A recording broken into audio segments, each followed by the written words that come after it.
Hi everyone, it's Van. Hope you're all doing okay and keeping well and having a nice Monday so far. In this video I've been tagged, it was a tag video, sorry. I was tagged by Mike at Bibliophile Reads and the tag is Packing Heat Book Tag. And it's a tag about which books to pack for a holiday. And so I'll just get into it. Question 1. Which type of books do you pack? I'll be honest, it probably just depends on what mood I'm in at the time. Being a mood reader in general. So, it'd either be like horror, thriller, steampunk, gothic, contemporary, monster romance. So yeah, it kind of depends what mood I've been at that time to what books I'd take with me. So yeah, either one of them or a few of those books. Question 2, sorry. Give examples. Yeah, like again, it just depends what mood I'm in at that time for what books I pack.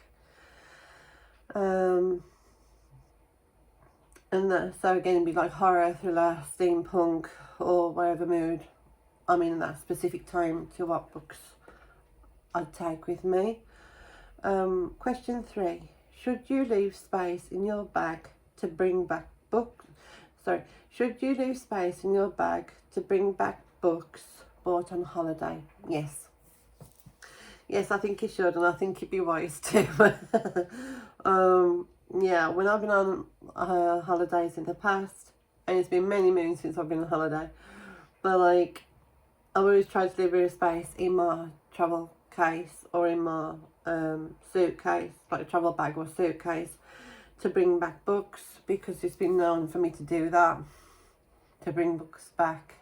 You know, when you've been out and about and you've been visiting, you know, maybe bookshops or like gift shops, and they've got books and things, or maybe charity shops, and you've come across some books that you want to bring back, you want to read and you want to bring back. It's always best to leave a bit of space in your travel bags to bring back said books.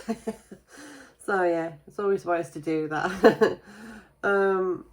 Question 4. What is your formula for working out how many books to bring?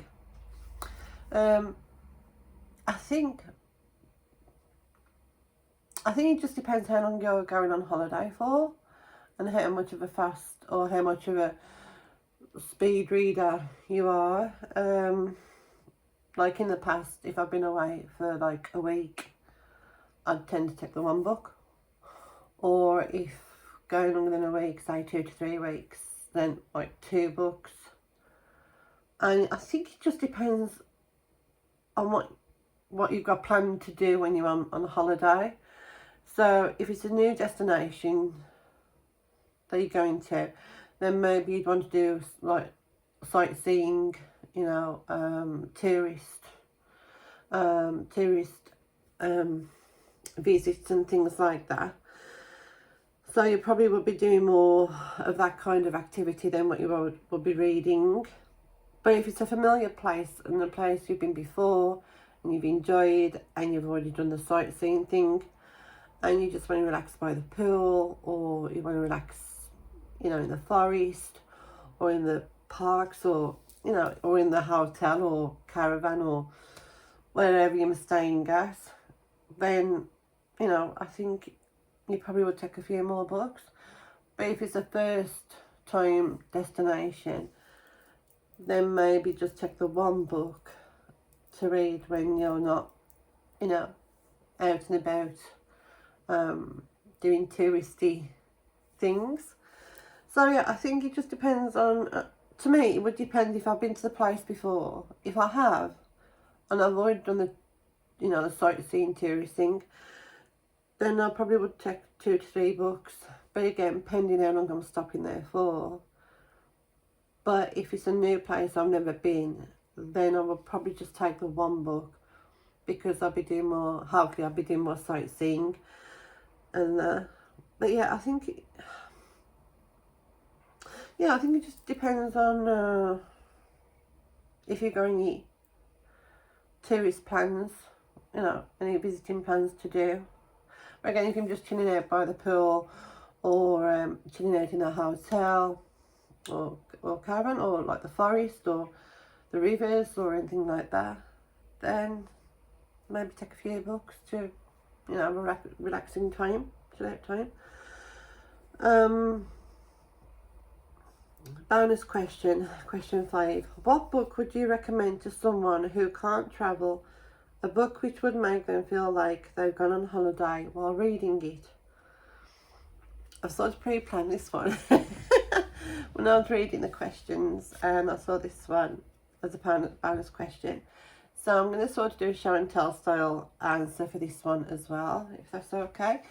So first up, I would recommend The Convenience Store by the Sea by Sonoko Machida, translated by Bruno Navasky.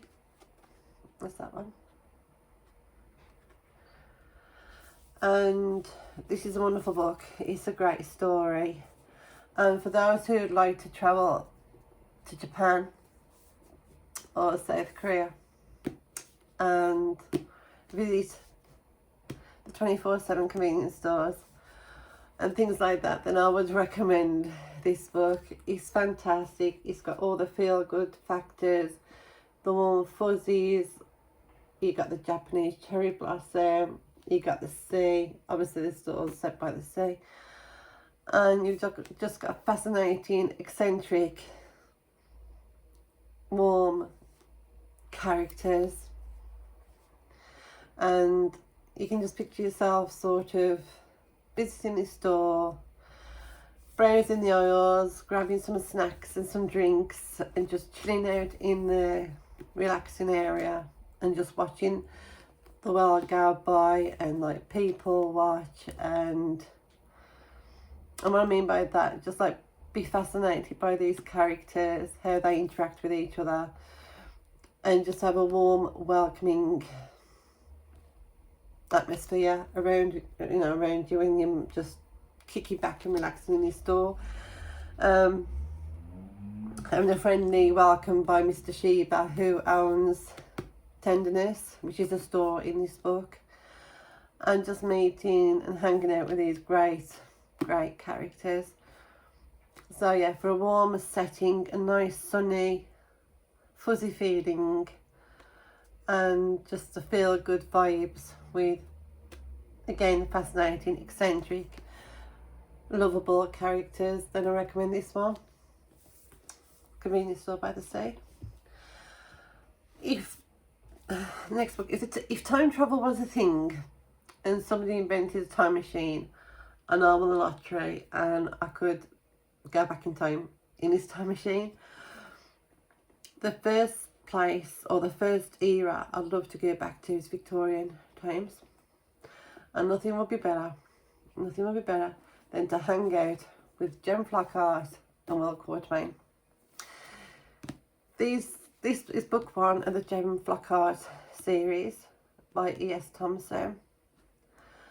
And if you like Victorian thrillers, if you enjoy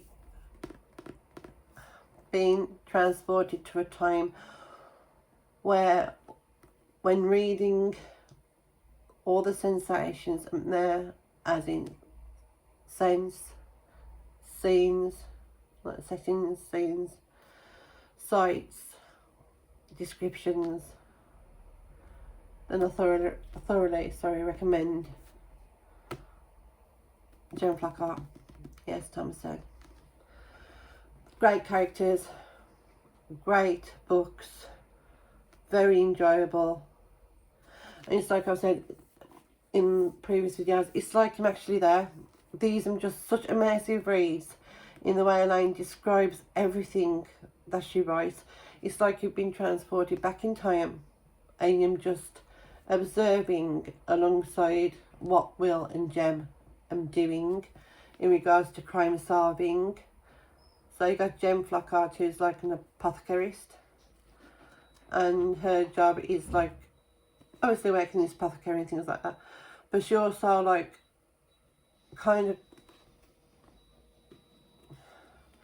solves crimes in her own way, and Will Quartermain, he sort of gets reluctantly at first gets dragged into it, but then he sort of enjoys the thrill of the crime solving aspects, I think, and it's a break from the norm for him.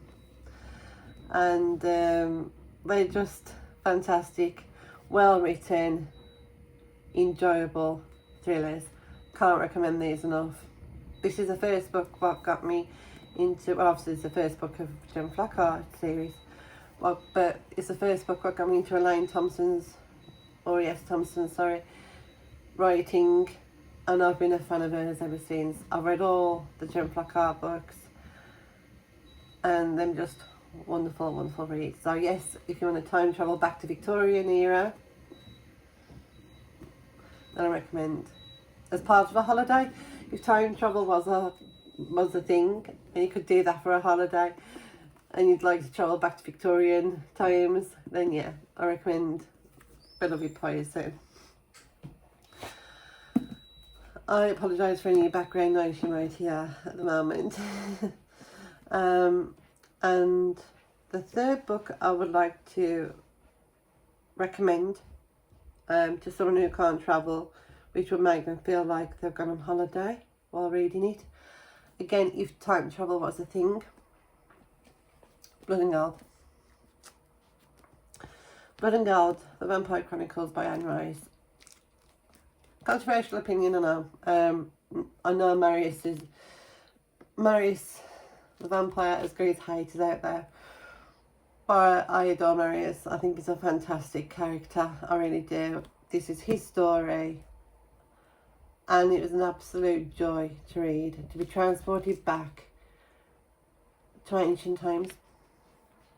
To be transported back to ancient Rome, ancient, Greece.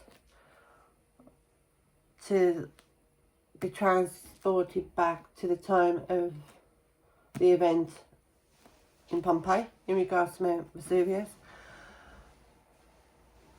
It was a joy to read, to feel like he was actually there witnessing this event, albeit from a safe distance when reading the book. But yes, if time travel was a thing yet again in regards to Victorian times, then I would, if I could afford to do it, should it be invented and I won the lottery to do it, another space in time or era is ancient Greece, ancient Rome, and the events of Pompeii. This is what I love about Anne Rice's writing as well, that when she describes things from the ancient world, events from the ancient world, and the people and the times of the ancient world, she does it so well, to the point of that you're there, you're witnessing these events alongside the characters of the book, or the books what you're reading. And so yes, if you would like to be transported back to the ancient times and have Marius or an ancient vampire as your guide, then you can't go wrong with Marius. So yeah, Blood and Gold, The Vampire Chronicles. And that's our 3. Question 6, tag others. So I'm tagging everyone. If you'd like to take part in this tag, I'd love to see your videos and hear your thoughts and your answers to the questions in regards to what books you would pack, and leaving space in your travel cases, and what books you'd recommend anyone who can't you know, who can't travel or can't go on a holiday for any reason, what books would you recommend them? And that's it. I realise now I've waffled on a few times. I do apologise about that. But yeah, that is it for this tag and for this video. So as always, Mike at Bibliophile Reads, thank you for the tag. Again, I enjoyed doing this video. It's fun. And I hope you're keeping well, as I hope you're all keeping well. And yeah, I very much enjoyed doing that one. So thank you, Mike. And a shout out to Mike's channel. Go and check it out, please. He has some great recommendations. He supports booktubers like, I don't know why, he's a great supporter of booktube and booktube channels, and the, you know, the creators of booktube creators, sorry. And he's just a great chap. He's really nice, friendly, and I always watch his videos. I enjoy watching his videos. They're fun to watch and they're interesting to watch. And again, he comes out with some great book recommendations and some great tags. So thank you, Mike. And that's it for today. You guys tag videos. And I realise again I'm waffling on yet again, which is what I tend to do. So with that, I'll come to the end of the video. So as always, thank you for watching. Take care, stay safe, enjoy the rest of your day. Happy reading, and I'll see you all again in my next video. Thank you for watching. Bye for now. Bye bye.